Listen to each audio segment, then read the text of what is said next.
We are where we are. We are still in Sutra number 232.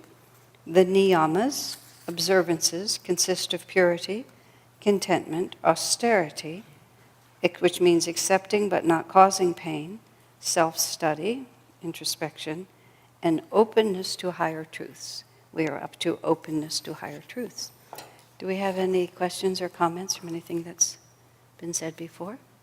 This is a hot night, isn't it? Muggy. We complain terribly when the weather is even slightly uncomfortable here. Okay, we are so spoiled. Yes, Saranya. Now, the deal is the microphone is always on, but it's controlled from the back. The light is yellow, is it on? It should be on, make it green. Okay, unmute it, and then just leave it unmuted for the rest of the night, and Vinny's going to control it from the back, because otherwise it becomes crazy. And hold it close enough so that you can hear it. I'm going to rely upon your awareness to do this. Okay, very good. Good girl. I don't want to beat a dead horse, but Okay. I want to ask. Okay, but you're going to beat a dead horse. I am going to beat it. What is the dead horse? The willingness of God. But what my question is, Uh-huh. God's will. I'm sorry, not the willingness. God's will. Okay. So my question is, ordinarily when I use the word will, your mother wills that you should do such and such, I would translate that word to mean want. I could use want instead of will. But when I say God's will, I feel like I need some other understanding for the word will, because it doesn't sit well to me that God wants all the things that are our karma to happen. Oh, okay. Does the mother want the child to have an operation that's going to save the child's life? No, pause. Okay, so the child is going to suffer. It's going to be extremely unpleasant. The mother prefers that it not have to happen, but if the alternative is worse than the suffering, then the mother would want the child to go through the suffering because the pain is worth it. It's going to take you somewhere. So all the unpleasant things that happen to us is predicated on the fact that they're purposeless suffering. Nothing is purposeless. God wants it all to happen because it is the only way we're going to learn. And He wants us to come to final freedom. And He really wants us to come to final freedom, if you're going to use it like that. So yes, He wants all these things to happen because they're all absolutely necessary stages. They may be self-induced by our own stupidity, but once they are self-induced by our own stupidity, they are still necessary steps, and He wants them to happen. See, it's the karmic law that you have to straighten out here. And it's that always that everybody does. This is good, and that's bad, and this is bad because it's unpleasant. But it's only unpleasant because was it here? Maybe it was a different book I'm studying. I'm a little confused because I'm doing the Gita and then this one, and they're crossing in a lot of places.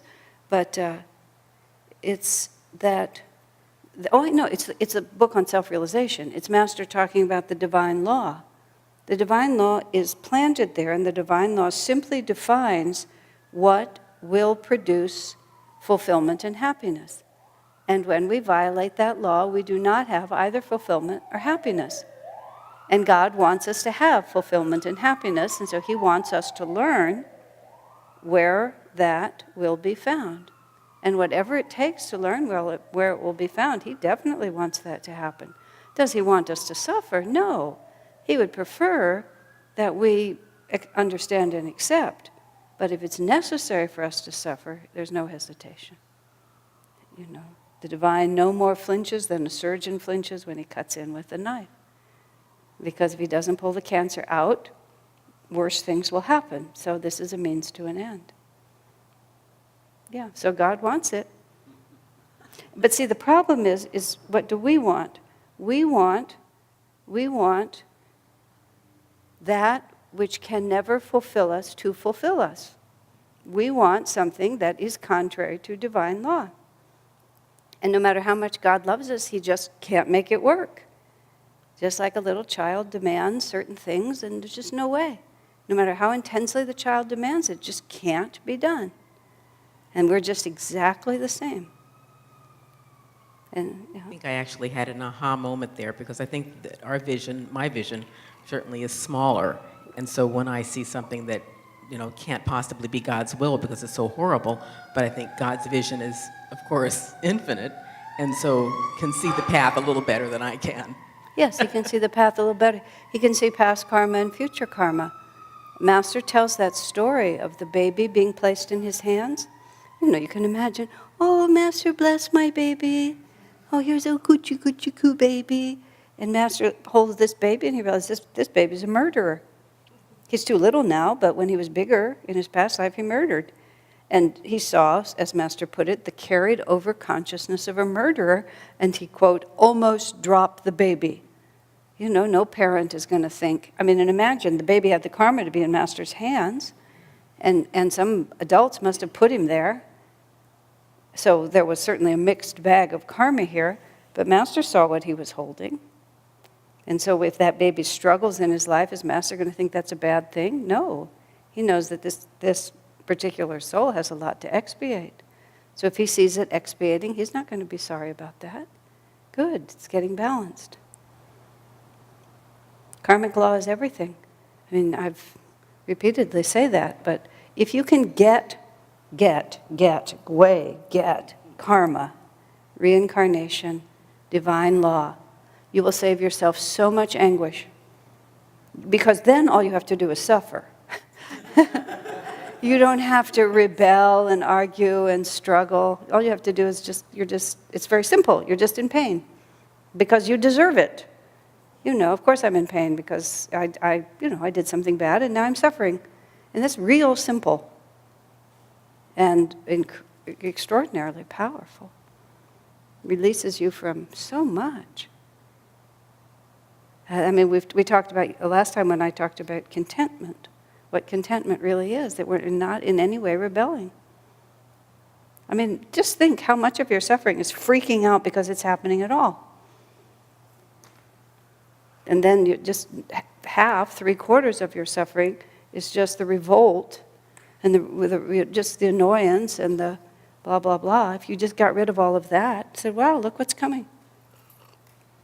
Which brings us to openness, to higher truths, which is exactly where we are, which is why the yamas and the niyamas carry everything.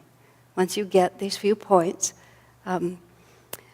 what our friend Vimala, who raised 7 children, I think she had 7. I can't remember whether she had 7 or 9, but I think it was 7. And she told me she had the yamas and the niyamas on the refrigerator. And the refrigerator was kind of the arbiter of family behavior. She didn't have to be the arbiter. Whenever anything went wrong between the kids or with the kids, they'd all go to the refrigerator and they'd look. And whatever was off, they could always find it in the yamas and the niyamas. Somebody was transgressing one of those fundamental principles.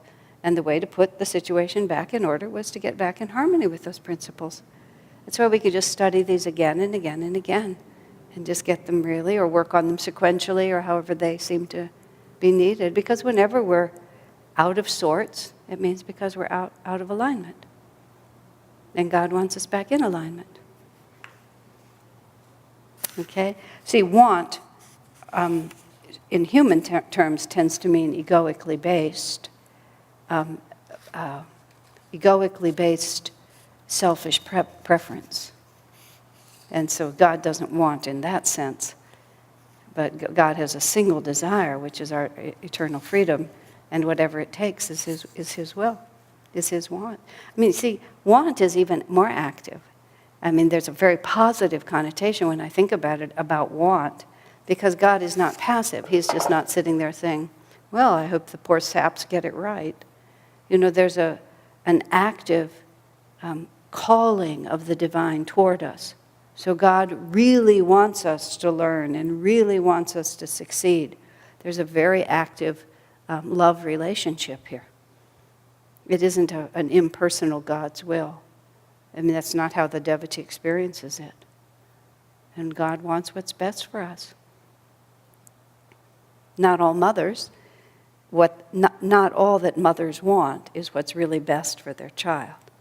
It may be what the mother thinks is best for the child, but it isn't necessarily what's best for the child, because not all mothers have the wisdom the detachment from themselves and from their children to really want only what's the best. Because, we freak out.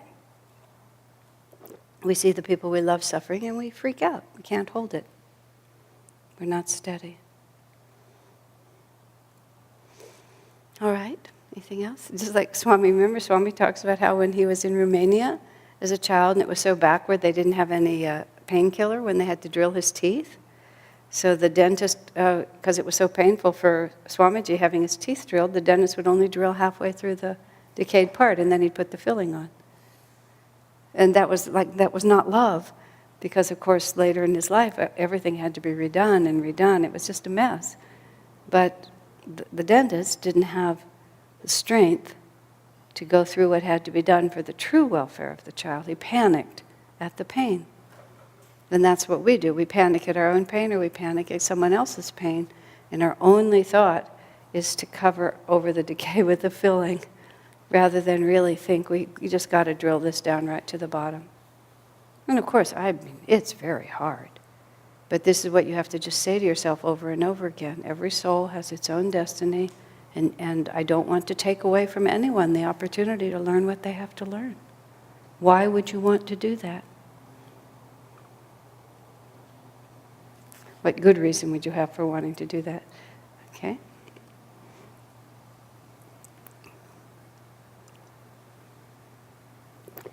The compassion part is tricky. Why? Well, if you just look at somebody and they're suffering, I'm thinking of psychic suffering, and so do you listen to them the third or fourth, fifth time you've heard this, or I don't know. Can you just comment on that? It takes a great deal of centeredness to be genuinely helpful to people. You have to have a lot of courage, and you have to have a lot of detachment, and you have to have an enormous faith in God, and you have to have a much longer rhythm.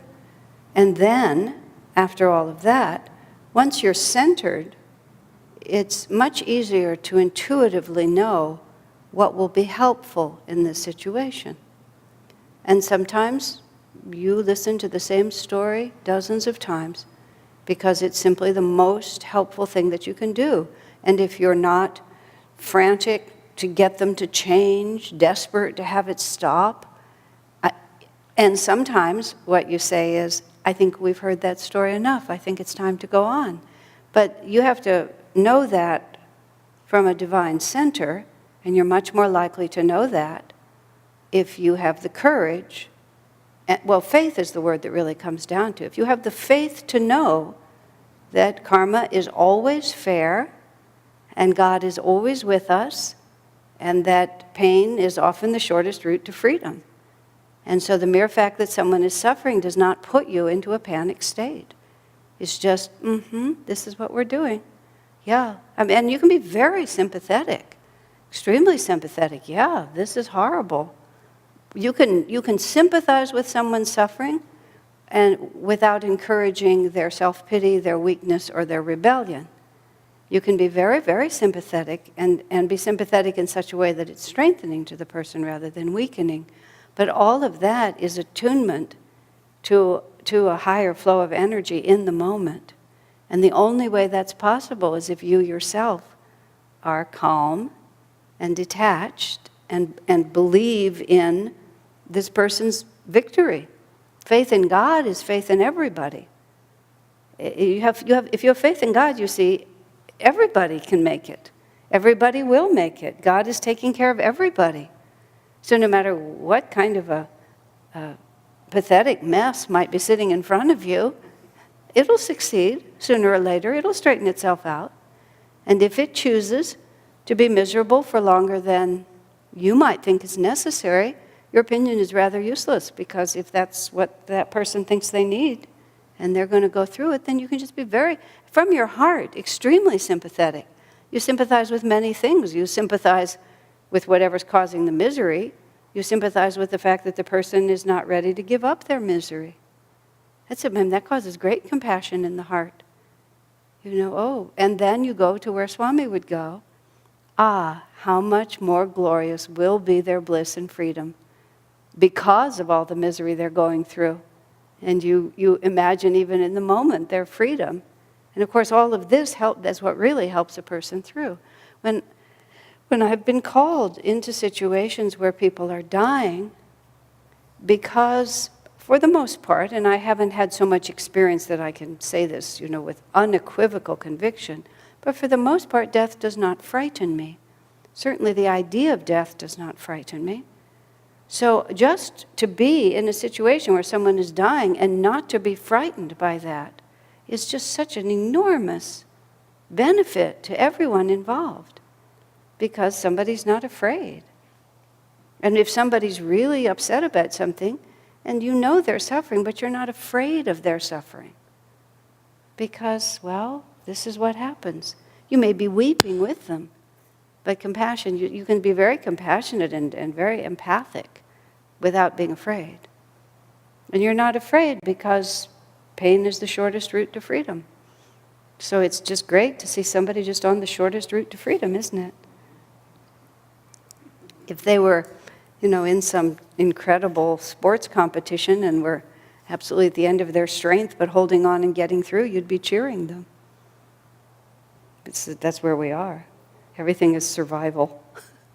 What's that the program? Survivors? What's that? Yeah, the program where everything is done really horrible, so to see if you can live through it. Well, that's life. Okay? All right. That was a good question. That wasn't a bad question.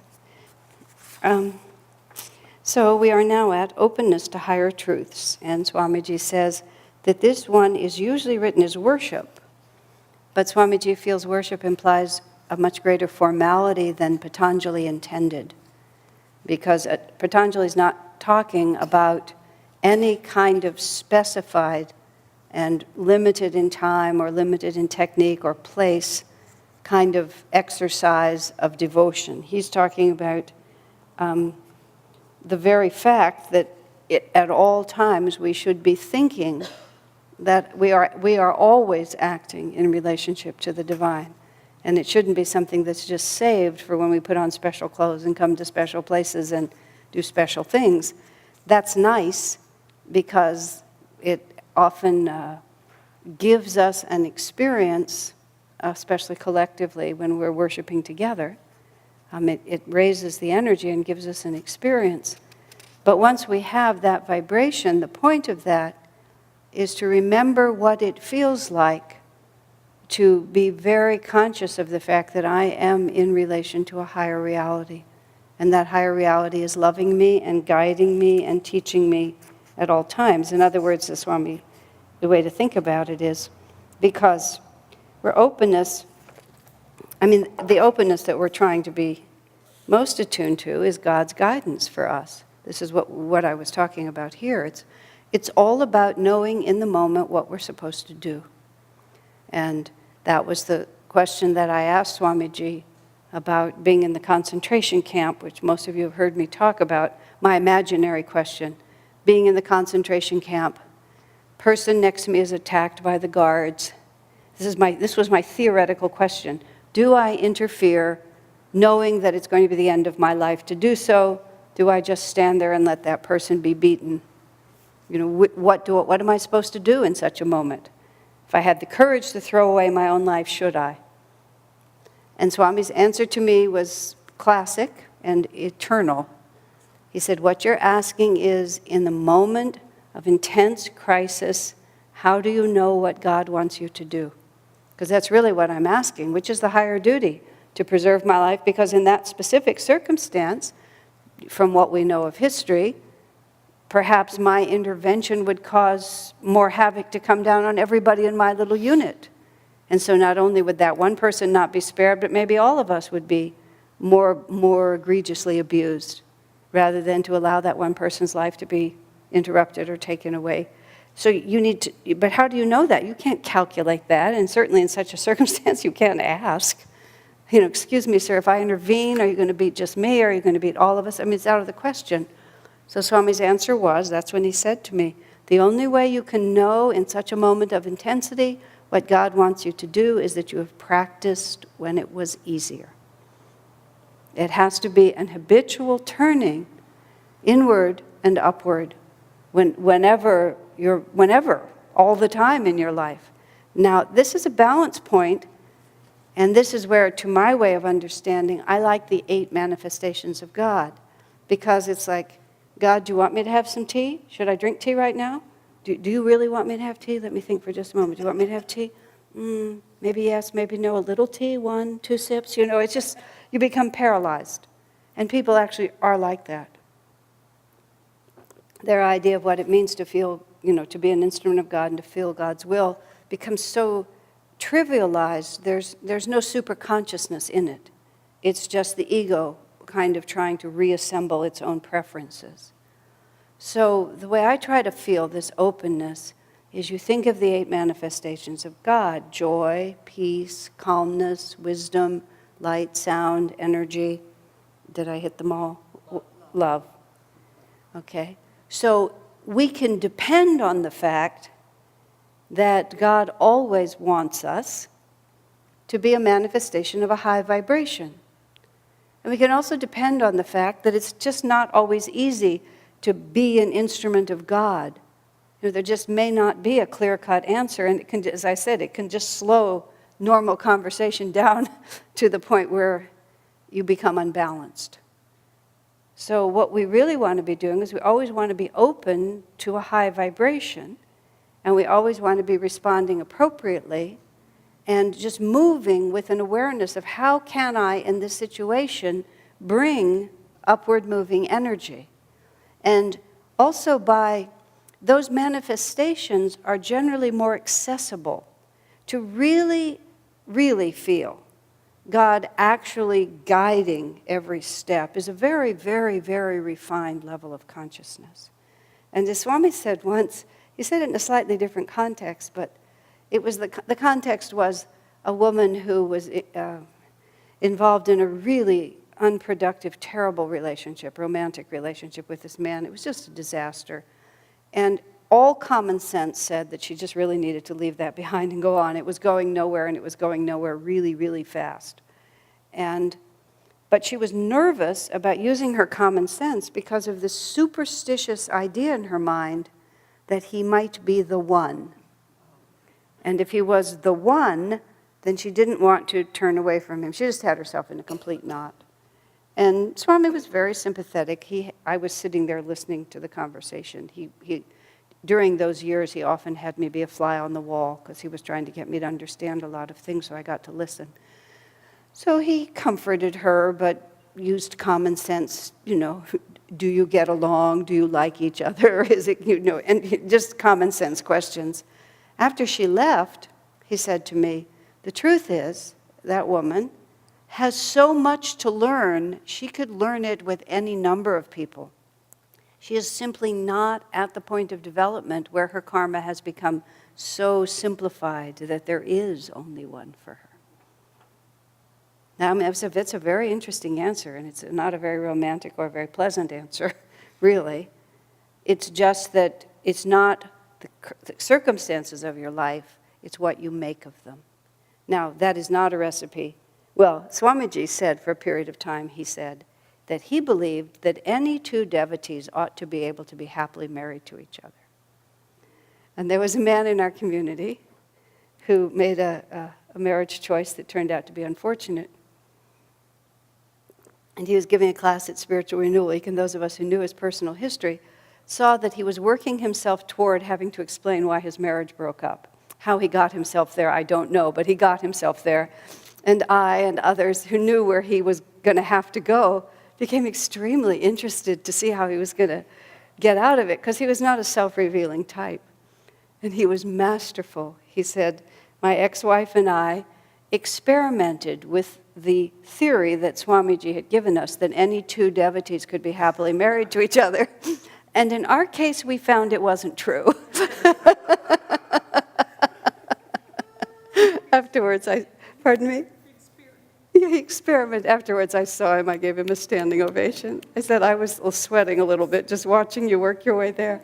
He said he was sweating too when he saw what he had done. But The fact is you have to also use your common sense, and sometimes this is just totally unsuitable, and it's just not possible, and you need to just cut your losses and go on. Theory is one thing, reality is another. But the point of that is, oh yes, that it's really a little bit presumptuous of us to imagine that we are so clean in our egoic preferences that we would be able to hear the divine quite that sensitively. This is a little bit of a tricky point, and I will freely say this is a little bit of a pet issue of my own, which is that I sometimes see people get so determined to believe that God is guiding them in everything they do that I'm not sure that serves them, because they become committed to believing that. And the difference between their own inclinations and God's will gets a little bit mixed up there. So I think we want to be open to God's guidance, but we need to put ourselves on a higher vibration. To merely say, what do you want me to do, God? Even to feel it sincerely is not the same as to really being so neutral, in other words, free of actual preferences, that we can really hear it properly. Graham? Tandava? So you mentioned, obviously, trying to get guidance about how many sips of tea to have is a little bit ridiculous. On the other end of the scale, most of us, if we were about to consider moving to India, for instance, would probably pray a lot and try and get some guidance. Where's sort of the dividing line in the middle? See, I think at all times you should be trying to be a manifestation, trying to be a channel for one of the 8 manifestations of God. And if you're always trying to be a channel for one of the 8 manifestations of Spirit, you will be constantly bringing your energy back to center. And the more you constantly bring your energy back to center, the more you actually train yourself away from your likes and dislikes and train yourself into a higher vibration. And then automatically you'll be more in tune in a more cosmic sense with what's happening. In other words, I think it's a more practical way to get to the same point instead of what do you want, what do you want, what do you want? Because what do you want is a little dangerous. But certainly, God always wants us to be joyful, loving, calm, peaceful, energetic, an instrument of light. I made the joking comment just watching myself, because this has been a long-standing practice of mine. When I was in the restaurant, and the man wanted to take my plate, and there was one tiny bite on my plate left, and he said, "Can I take your plate?" And with enormous, exaggerated energy, I picked up the piece that was there, popped it in my mouth, and said, "Now you can take it." And I just realized that the habit, in my case, of both using energy and using joy all the time. It would have been so easy to say, "Not quite, I need a bite." And I mean, I have a personality, so it's also personality, but it was like, everything we do, let's just do it with full commitment. And that habit makes it easier when you really need to get something that you've been walking in the channel a lot more. Okay, very trivial example, I admit, but it was more just interesting to me just to watch the instinctive response to a situation. Instead of looking for the lowest energy way to do it, I always try to find the highest energy way to do it. Adam? A thought came to me that I want you to clarify. So when you were saying that, trying to feel one of the manifestations, I was thinking, so does that mean then if you're feeling one of the manifestations that you can trust more your reason, as in reason follows feeling, rather than if you're agitated and worried about something, maybe reason would follow the feeling of either your agitation or your likes and dislikes. So are you saying we could better trust our reason if we are feeling love or peace or calmness? Well, no, yes, actually, that's a very good way to put all the pieces together and to explain why it does work. That's exactly right. In order to stay in those vibrations, you're constantly having to discipline your likes and dislikes, because it's your likes and dislikes that pull you out of those vibrations. Calmness, as an example. But I'm so worried. What's going to happen? I mean, I don't know what's going to happen here. And if that happens, then this will happen, and it'll be so terrible. No, I mean, I'm just going to be in the vibration of calmness. I'm going to do Hong Sa, I'm going to do a mantra. And even though in the background this unresolved situation is vibrating, I'm going to hold myself very calmly centered. And so naturally then, whatever occurs to you in that moment is going to be more impartial at least, and you have a better chance of getting a superconscious intuition than when you're lost in the vrittis, so to speak. And see, the thing about the 8 manifestations is you can always be doing them. It's a super practice when it's easier kind of concept, because there's just always whatever's going on, you can just get in there and do it. I mean, that was what Swami was like. I've said it so many times. He was never low energy. You know, if it was... Devi wrote recently The Touch of Light. She talked about Swami and coffee, making coffee for him. And she passed over it. She explained it, but she didn't elaborate on every time you go over there, he'd have a new way of making coffee. But every time you go over there, he'd have a new way of making coffee. He was always just figuring out new ways to make coffee, and then everyone would have to learn it, and he would focus on getting you to learn it. It was really training a whole lot of things in us. Concentration, attention, just a whole lot of things, creativity. But he really put a lot of energy, and you had to make it the new way. You couldn't just serve it to, how was this coffee made? No, this is not the way we're making it now. We're doing this. It was always extremely light, but it was never low energy. And you were never allowed to just say something like, oh, it's just coffee, for heaven's sake, Swamiji. Nope. Whatever we're doing, we're going to do it. And if we're just making coffee, we're going to just do it with full enthusiasm. And it became an instrument of joy. Everything became an instrument of joy because of that spirit. That I mentioned on Saturday night, Swami making chapatis in the kitchen. You know, there was just, he was so present. That's the only thing I can think of. It's just like that he was absolutely in the eternal center of reality, just making those chapatis. You know, I could make chapatis and be doing 100 other things simultaneously. You know, but everything about him was right there. It was marvelously instructive. So, okay. Was there another question there? Yes, on this side.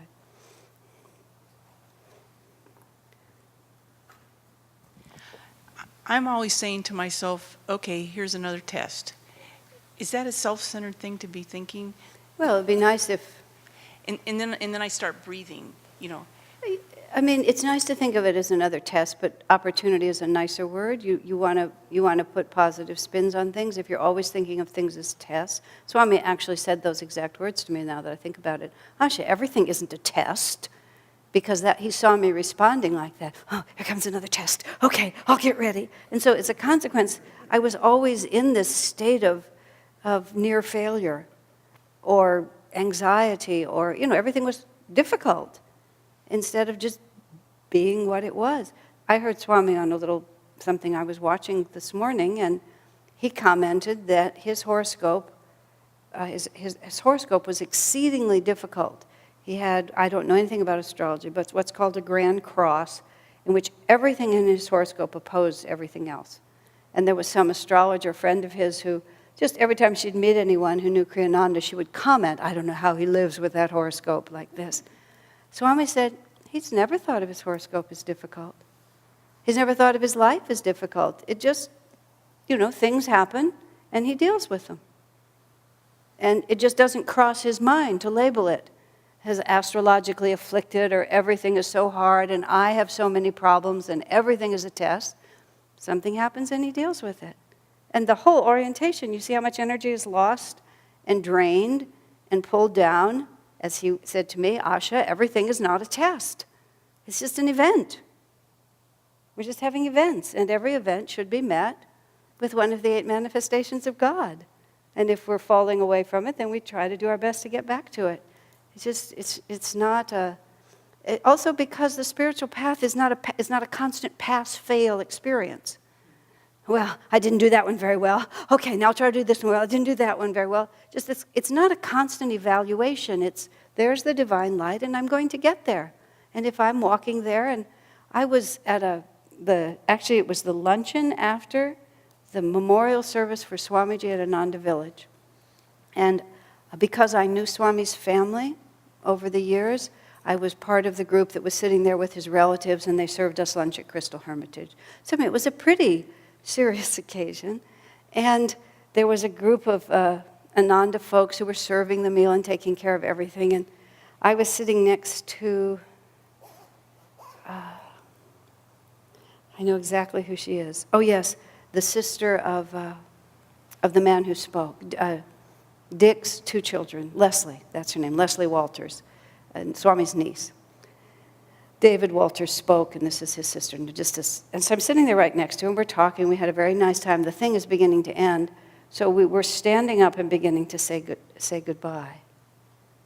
Is that how it happened? How did it happen? Well, I can't exactly remember the details, but we stood up. And the people helping were so attentive, they pulled my chair back. And then when she stood up, I noticed her dress had a beautiful border. She was wearing this really pretty dress. So I sat down again so that I could admire the border of her dress, except my chair was gone. Right. So right in the middle of this whole thing, this poor fellow who pulled the chair back, who shall remain nameless, just in the middle of this whole thing, I go just flat right to the ground. And what was my point in telling this? I don't even remember. But, there I am, just all the way to the ground. And not a convenient thing to have happen in the context. But it's just like, okay, you're down, so just stand up. We just go on. And that was probably what I was going to say. I mean, many things happen, but now I've fallen to the ground, so I just get up. Do we spend a long time in the conversation about this? No, we just fell down, so now we stand up. I remember Swami, I wrote this in my book. He was sitting on a chair on the dais giving a lecture, and they put the chair up really close to the edge of the platform. And just in the vibrancy of what he was saying, his chair just went to the back, and he was talking. He fell backwards off the dais. The entire place goes like that. Swami didn't even stop talking. He just continued his conversation, stood up and talked. They put the chair back, and he sat down. I mean, just totally seamless. I was sitting, now I'm falling on the ground, now I'm, it's just like totally seamless. You don't stop and say, what a test, what a test. That's what I was wanting to say. And you see, it's no different. Everything's going fine, and then you begin to, it's very dramatic to sit on a chair that's not there and go crashing to the ground, falling off the dais. But that's really all that's happening when all of a sudden somebody's being mean to you, or suddenly some fear of your own has entered the picture, or you're too tired and they've asked one more thing of you. It's all the same. Just another circumstance. Just one more thing to deal with. And to label all those things tests just puts you in a mindset of always being tortured or failing. Or like, it took me a long time to get that, because I thought it was really good for me to think of everything as a test. No, dear, no. Just let it go. Also, it's very self-centered. Oh, look what's happening to me. One more chance for me. No, it's just stuff. Just move. It's not everything. Everything that happens to you doesn't concern you personally. Just respond as needed and just go on. You respond, you pay attention, you're wide awake, but you don't have to draw it to a personal focus. You draw it to the focus in the sense of, this is a problem, something is required. Oh, look, my energy is really, really terrible now. I have to do something about it. So you're responding, but you're not analyzing and labeling and holding and all of those different things. This is all under the category of openness to higher truths, because that's what's being said. That's what Swami defines this as. This is openness to higher truth. And bear in mind, he says higher truth, which says that there's many different levels on which you can look at what happens, and they're not false. It's just you always want to pick it up from the highest that you're capable of sincerely reaching. You need to be sincere. You can't be just putting on a front. So if you're not, if you can't go all the way to the top, you go up as far as you can. That's why I love the 8 manifestations of God. Well, maybe I'm not joyful, but at least I can be calm. Maybe I'm not very loving, but at least I'll be energetic. maybe I'm not very peaceful, but at least I can laugh. You just, if you get used to sort of having those in your little quiver, it's really interesting. You get so that you just kind of instinctively scan and just find the ones that you have access to at that moment, whatever it might be. And as long as you're trying, it'll all resolve itself eventually. When you fall completely off the wagon, then you just sort of figure out, how to get back on. Okay, comments, thoughts, or questions? All right, so that is openness to higher truths. Let me see. He also uses, but we've touched this, and open to receive God's blessing, even in the form of apparent misfortune. And I think we started there because of Saranya's question. Apparent misfortune is still what God wants for us, because it's only apparent misfortune. I love the way Swami uses language, apparent misfortune. Isn't that an exact way to say it? Because he acknowledges that it does look, like it wasn't such a good thing, but it only appears to be that way. Because Swami has used that word, I've heard him say, he's used the phrase so many times, oh yes, so-and-so does have an unfortunate manner. That's how he speaks of someone who's just so obnoxious we can't stand to be around them. Yes, that person does have an unfortunate manner. You can say the truth. This is apparently quite unfortunate. This is apparent misfortune. But God's blessings are present even in apparent misfortune. That way you can be completely sincere. You don't have to put on a face. You can say this appears to be a tragedy. I'm experiencing this as tragic. I'm completely undone by this, but that doesn't mean that God's blessings are not present. It's just at the moment you may not be able to see them. So remain calm and wait to see what happens after that. Okay? So, number 233, moving on with the sutras. When disturbed by negative thoughts, think of their polar opposites. And he's just suggesting this as a very strong technique. And what he's also saying here by polar opposites is that Swamiji tells that story about driving over the Bay Bridge when he was very, very busy in the middle of the time when he was teaching every night, and he felt a cold trying to come into him. And he immediately, it just started to come into him, and then he immediately repudiated it in a very loud voice, out loud, ordered the cold to get away from him. Get out, he declared to the cold. And it did. He just felt the germs withdraw. They were a little intimidated by his unwillingness to entertain them. And then he talked later, which is the point that's so interesting and really important to remember. He said, Satan convinces you that you have to relate to him.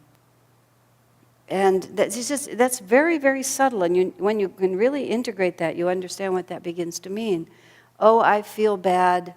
I need to feel bad. I have to think about why I feel bad. I need to experience these feelings. I have to, and it just persuades you that it has a right to be with you.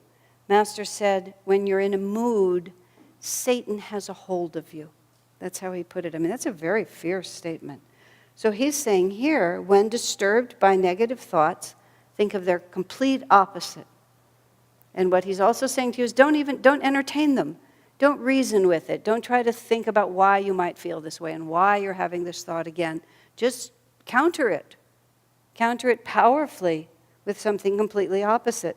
If you dislike someone, he doesn't really say try to like that person. He says concentrate on the people you do like. If you feel yourself falling into a vibration of annoyance and judgment, he says just go somewhere where you don't have those feelings. Get out of that strata. Thoughts are universal. See, if you stay there with that person and try to think about what you do like about them, you're just as you're still focused on the place where you're vulnerable.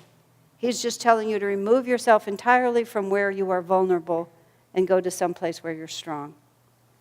Does that make sense? I I had in my life, I have in my life, but this particular period, had a particular friend who was a little difficult for some people to get along with, but for some reason, karma, I don't know, whatever she did, I always thought it was fine.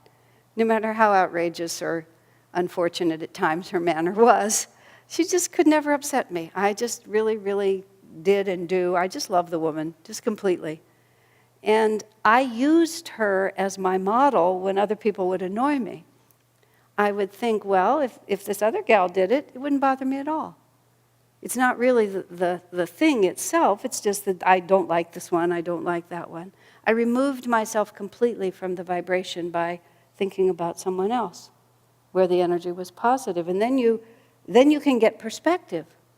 Or you can simply not add fuel to the fire. You know, someone annoys you in a moment, you've lost your center, but you can get your center back, and when you get your center back, the same action looks different to you. A married couple in our community who have a very deeply spiritual attitude, supposedly this is the man, the story the wife told, that when she was getting into it with her husband and just beginning to feel really annoyed with him and raising her voice and beginning to put out all this energy, and he was starting to respond, he smiled at her and he said, "I'm not caught yet, are you?" And then, of course, it was very hard for her to stay in that cycle. "I'm not caught yet. Are you caught?" We see these things coming at us. You know, Swamiji used the phrase once to a young man. He just said, you know, you really need to take yourself in hand, is how he put the phrase. And you just really need to get a hold of yourself. And sometimes we just have to think like that. I just really need to get a hold of myself. At least continually make the effort. And don't visualize ourselves as people who always have to go through all of these things. I thought of myself that way for so many years in my life. I just thought of myself as delicate and sensitive, and things would upset me, and then I would have to process them, and then I would have to go through all of this. And I was sitting next to Raghu, who most of you know, who's such a big, strong man, and we were doing an affirmations class, and he chose the affirmation. It was something in a million years I never would have chosen. I'm sitting next to this big man with this big voice. "I am brave, I am strong, I am fearless, I am, the power of the world." And I'm sitting next to him going, "I am brave, I am strong." But then in that moment I thought to myself, my goodness, why am I always saying, I am sensitive, I am delicate? Why? I thought I was affirming something good. I'm sensitive, I am delicate.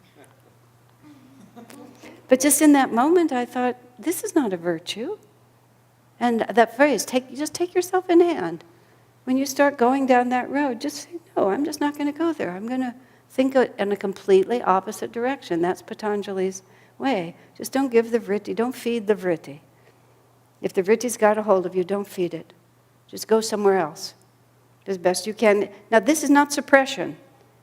This is just honestly saying, I know you're there, but I'm not interested. Suppression is, I don't feel angry, I'm not angry, everything is fine, I don't dislike you, I actually really, really, really, really like you. And you're not fooling yourself or anyone. You're saying, whoa, if I go over there, that is a sinkhole of bad attitude, so I think I'm going to go over here. It's just like, why go in the pool? The pool is polluted. All right, any other questions? Well, let's take a break first. We'll take a break first, and then we can come back if there's more on that. Okay, are we ready now?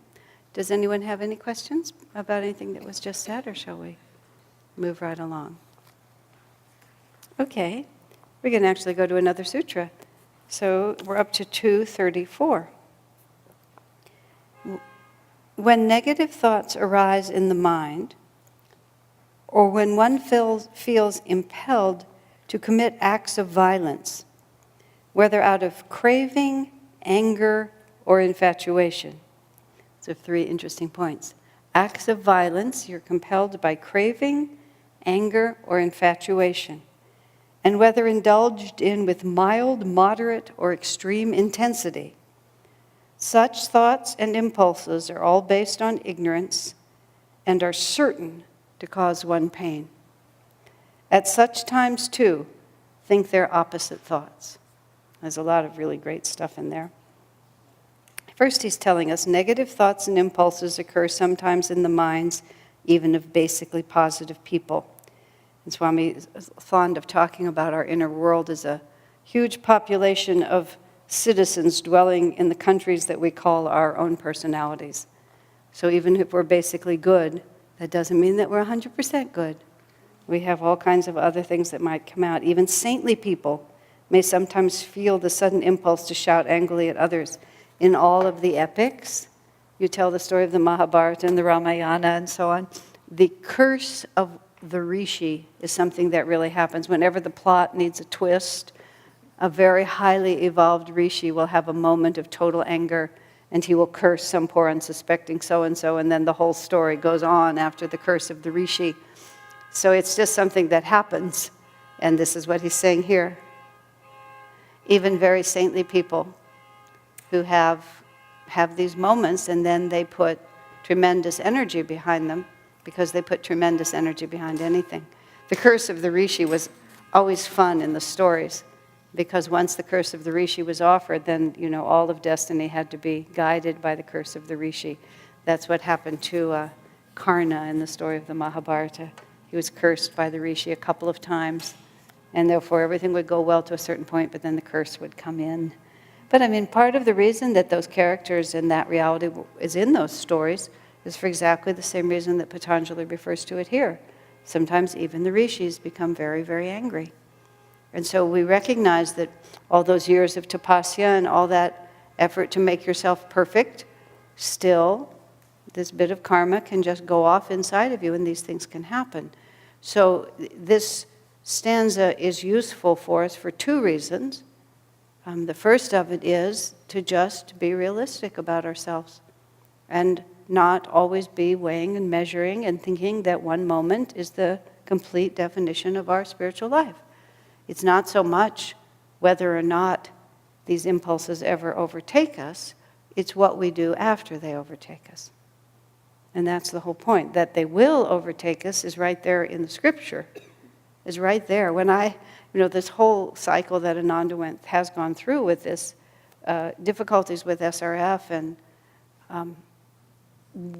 if you were deeply involved in all of those controversies as I was, you knew that everything ends up getting traced back to this, this cadre of very devoted, advanced disciples of Master. Dayamata, her sister Anandamata, Taramata. These are very advanced souls, very dedicated disciples, very dear to the Guru.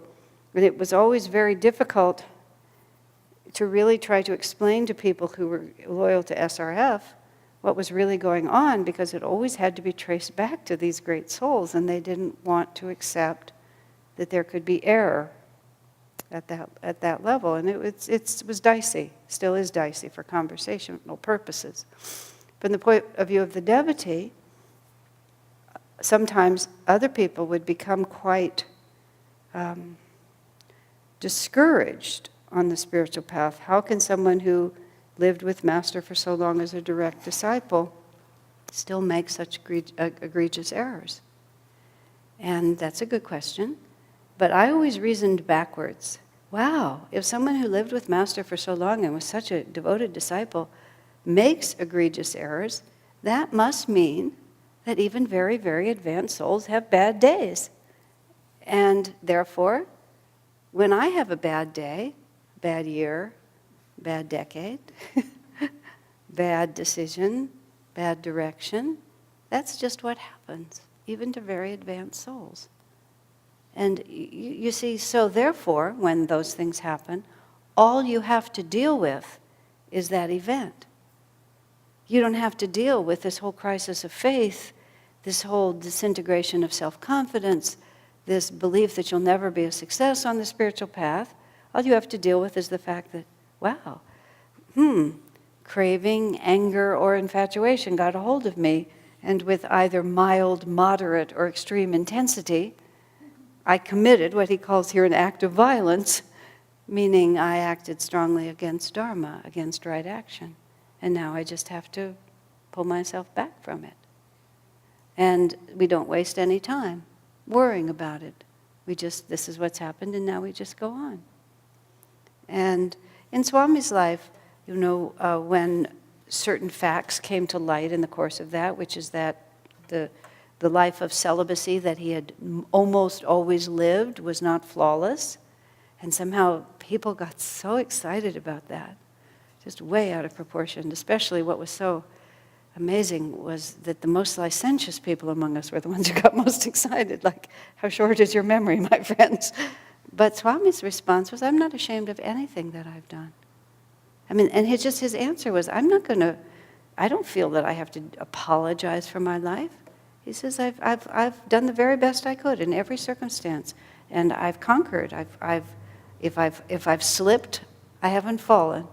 That's how he made it. That statement became very well known. A slip is not a fall.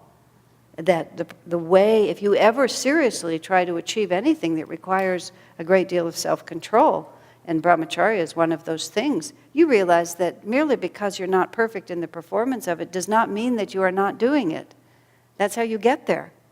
It's just you veer a little off track and you just come back on track. And to worship the error and feel that, somehow or another this completely disqualifies you from righteousness, it's just ludicrous. It's just every so often craving, anger, or infatuation gets a hold of you when, one reason or another, you're vulnerable. And the fact that Patanjali puts it right in here, after telling us all about the qualities that we should have, and the next thing he said is, when you're not able to live up to this, here's a very good technique. Put your mind immediately to the opposite. And that's also saying, forget it. You're not denying it. You're not saying it never happened. It's just that, well, now it's behind me, so now let me put my mind to the opposite and just go forward. As Swamiji said, if you just throw dust on your own head every time you make a mistake, your concentration is on dust and on your own head, neither of which will take you where you want to go. So what he's suggesting here is once these things happen and you see that it's happened, just strongly focus in the opposite direction. When my friend, who was in such a bad mood for so many weeks, and I was commissioned to find out why she was so unhappy, and her explanation of why she was so crabby was that her meditations were going so badly. That was her explanation. I can't meditate. And she went on this long self-despairing cycle of her hopelessness as a devotee. And I realized that I was following Patanjali without even knowing it. Well, I said, if my meditations are going back badly, I try to be really, really nice. Because, if I'm failing in one area, I want to succeed really big in another. So far from having that being a justification for being crabby, I feel that's a goad to being as good as you can be where you can be. Affirm the opposite in whatever way you can. If you don't like someone, then think about someone you like. Just get your mind out of the mess. Because it's all a question of what we channel. There's no inherent truth in these things. It's just what we choose to tune into. And by doing that, also what you're saying to Satan, coming in and saying, think ill of this person, be angry at that one, want their behavior to be different, you say, no, I'm not listening to you. I'm just not interested. Get out. You don't have to relate to it. Just refuse to relate to it. I'm not interested in that. I'm going to go over here. Of course, the one that we love the most is God and Guru. So the perfect answer to any of those crabby things is to think about God and Guru. Think just the opposite. Remember the beautiful experiences that we've had together. Remember the moments when God has touched your life. Remember what it feels like to receive love and compassion. And that's so much more attractive than delivering to others or to the world in any way. He says, however, never excuse or justify the sudden, as he calls it, jerk of the mind as due to any influence but one's own ignorance. And that's where you're not suppressing. You're not running away from the sheer observation that, wow, these things can happen. It's very hard to explain because I've fought my way through a lot of this. I don't really enjoy doing wrong things. I don't really having the jerk of the mind that pulls you suddenly somewhere that you really don't want to be. You hear yourself saying something that you think, wow, that was really the wrong thing to have said. or whatever it might be, or you just feel yourself sinking into a state of mind you don't want. But just don't ever try to say, well, he really provoked me. Well, we have this karma between us, and so therefore that's the way I always am, and if only he had been more sensitive in the way he presented it to me. That's my favorite. If you just treated me differently than you do, then of course I would be nicer to you. Oh, really? So in other words, it's not really my fault, it's always yours. It's always the world around me. And that's even sweeter when the people around you are misbehaving. That's my favorite one. When you're absolutely right, that everybody around you has provoked you unbelievably, and they're all wrong, but that still doesn't make you right. It just doesn't. And these are this is Patanjali's Yoga Sutras. This is like the quintessential path of yoga. And the more deeply you get these points, so deep somewhere in you that even when you step outside of them, they're so deep in you, they will come back and rescue you all on their own. I've told you many times about the time when I was so upset about all these other people's suffering that I couldn't alleviate, and I was just weeping in despair. And then I heard that thought, could this be happening outside the will of God? And I was so annoyed. I really was annoyed because I was having a hissy fit and I wanted to keep having it. I really did not want to be comforted at that point, and I definitely did not want to be lifted out of my mood. But there it was. It's like all of the practicing when it was easier just came right back to me. I just heard it. I heard it myself. Why are you behaving this way? Then why are you crying? I still had a tremendous energy to try to shift the situation, and I shifted it into prayer demand, which was a legitimate use of my feeling at that point. But despair was not. Why would I be in despair? So God is teaching people through suffering. That's just what came. What's your justification for collapsing into tears? Wow, I guess I don't have one, do I? So we just practice as often as we can, and then it becomes second nature. It's like when you chant a lot or sing Swami songs, you'll find yourself. You just suddenly, in some odd circumstance, the chant will come back to you when you need it. Or you wake up in the night and it's happening to you. And it's so fun. This is completely off the subject, but this was so funny. I had this dream after the Guru Day retreat, and I just feel like it was my Divine Mother just playing with me. I dreamt about Swami Shivananda, except it wasn't Shivananda as an adult. It was this fat little baby, this very strong, very fat little baby with a very bald head, as babies have, but it was Swami Shivananda in my dream. And he was the sturdy little, like about a 2-year-old, standing on this crib. And somehow I was lying down and I was trying to keep the child in the crib. And he was impishly, very much impishly playing with me. Because he was so strong, he was pushing really hard against my arm, and I was trying to keep him in the crib. And then he looked over at me, and with this really impish smile, and it was sort of like, I'm a baby and I can do this, he began to drool all over my arm. It was like, I have a weapon that I can use on you. And I'm just watching him drool all over my arm. Then this little baby looks at me, and I looked at him, and we just started to laugh. Just that incredible way that Swami would laugh, that just freedom that would just burst out. And I just woke up from a dead sleep with this loud laughter coming out of my mouth. Isn't that just funny? God just playing with us. I really felt it was just the chaotic subconscious taking all of that inspiration of Saturday night and just sort of offering it back to me. But the look on that baby's face when he began to drool on my arm was so... I think God sort of plays with us that way. Oh, look, I'm going to do this to you just because I can. I'm going to do something to you, and you're going to have to deal with it, aren't you? Yeah, it's delightful. So, when we fail, we have to take responsibility. Let me think where we were in any of this. Let's see. So I also think, and this is the last thing I want to just comment here, I believe these 3 interesting, craving, anger, and infatuation, are fascinating to contemplate.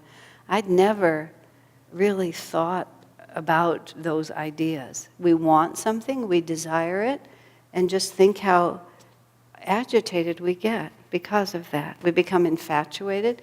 I was thinking back of this experience I had. This was when I was in India, one of the trips. I may have been staying in Swami's house in Gurgaon, where he lives. I probably was staying in the house, and if not, I was staying right nearby. And there was a lot going on that day. No, I need to make this not too complicated. And I was so engaged in everything that was happening. I was there for several weeks that I never had much opportunity to do anything that I wanted to do.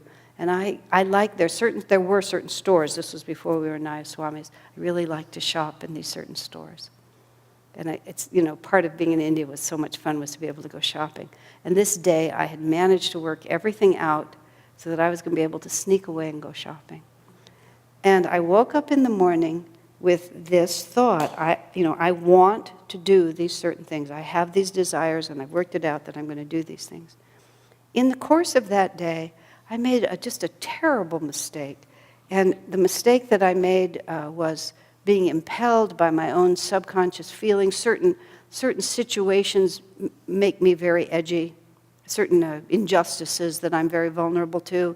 Certain injustices were being carried out, and I stepped into a situation I had no business being involved in. I created a mess for Swamiji that I had to go and unravel that actually had repercussions for months. It was just a terrible situation. And by the time dinner time comes and I'm sitting at the dinner table, the whole mess is in front of me, and I'm going to have to go tomorrow and try to straighten out 10 different people in this awful situation. But I just sat there and I said to Swami, I woke up this morning and the only thought I had was what I desire and how I'm going to get it. And I said, as soon as I started my day like that, and all day long, the undercurrent of my day, because usually when I'm there, I don't want anything. I just pay attention to Swami and I follow whatever he's doing. But that day I started with, this is what I want. And I said, and that ego orientation, I said, it just blinded me all day long. And I remember I said to him, one has to be really, really careful. You have to always be vigilant, don't you? He said, that's all. Just, It was a very, very dramatic illustration. Craving. There you go. And Swami partly was very relaxed because he said to me, you're usually extremely attentive to my well-being, and that I would just completely lose track of his well-being. That was what we were discussing. I said, Swami, I was thinking of nothing. And then this other subconscious impulse of mine had power because I was so much in the bhav of what do I want, that I just forgot. I forgot about his well-being. Wow, impressive, isn't it?